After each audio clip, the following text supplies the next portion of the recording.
Assalamualaikum warahmatullahi wabarakatuh. Alhamdulillahirabbil alamin wa bihi nasta'in wa la ilaha Assalatu wassalamu ala asyrafil anbiya'i wal mursalin sayyidina Muhammadin wa ala alihi washabihi ajmain.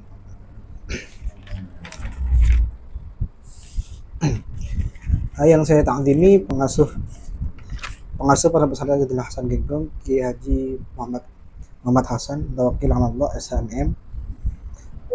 Yang kami hormati Rektor Universitas Islam Zainul Hasan Genggong, Bapak Dr. Abdullah Wahab, BA MAG. Yang kami hormati Bapak Nur Tupa MM selaku Dekan Fakultas Ekonomi dan Bisnis Islam. Yang kami hormati Bapak Abdul Ghafur MAI selaku Kaprodi Fakultas Ekonomi Syariah. Yang kami hormati Ibu Nurul Fadilah SIME selaku dosen pengampu mata kuliah aspek hukum dalam ekonomi Islam. Dan tak lupa pula kepada teman-teman semua yang saya banggakan. Baik, di video kali ini saya di sini akan sedikit menjelaskan tentang dasar-dasar hukum. Bisa dilihat di kertas yang saya sediakan ini. Di tengah ini merupakan dasar-dasar hukum. Di dasar-dasar hukum ini meliputi apa saja yang tertera di sini, yaitu ada pengertian dasar hukum merupakan seperangkat aturan yang dijalankan pada setiap kelompok maupun individu dalam setiap pedoman yang tertera.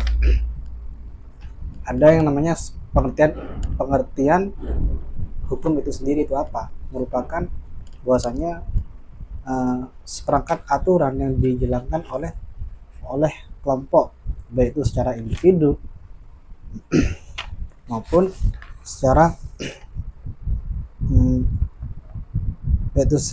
secara kelompok maupun individu, dan peraturan itu dilakukan secara individu maupun secara berkelompok.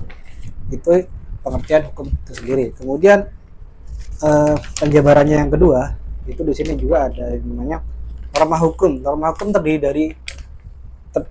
di sini terdiri dari apa saja? Legalitas, keadilan, kesejahteraan, hukum, kemajuan, kewajaran, dan yang terakhir di norma hukum itu sendiri kebutuhan darurat. Kemudian tujuan hukum di sini merupakan menjaga kelestarian lingkungan sosial dan harus saling tolong menolong satu sama lain, baik itu secara individu maupun secara kelompok.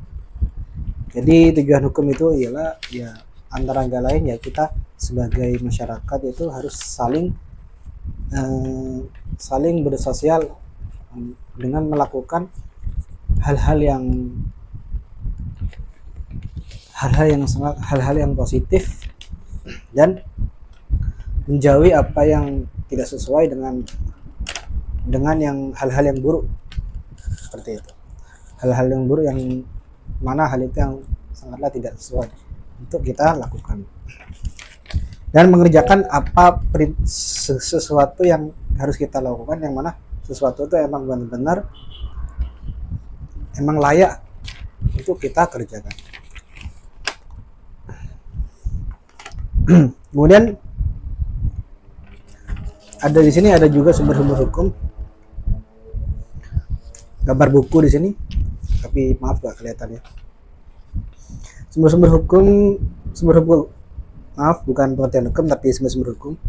Sumber hukum di sini ada konstitusi, hukum tertulis, kemudian pengadilan dan putusan, kebiasaan dan hukum agama, doktrin hukum, prinsip hukum umum, dan pendapatan alur. Dan yang terakhir di sini juga ada menurut tokoh. Kalau menurut tokoh itu yang mendasari hukum tuh apa saja tokoh-tokoh yang ada yang mengemukakan bahwasanya dasar hukum itu sendiri apa? Siapa tokoh-tokoh yang menemukan? Di antaranya itu ada Aristoteles, Thomas Aquinas, Hans Kelsen, dan John August. Dan pedoman hukum di sini, pedoman hukum itu hal yang dilakukan oleh manusia dalam pendapat masing-masing. Demikian ini sih video kali ini saja yang bisa saya sampaikan. Apabila ada kesalahan, mohon dimaafkan. Sekian dari saya.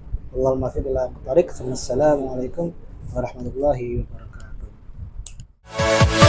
Yeah.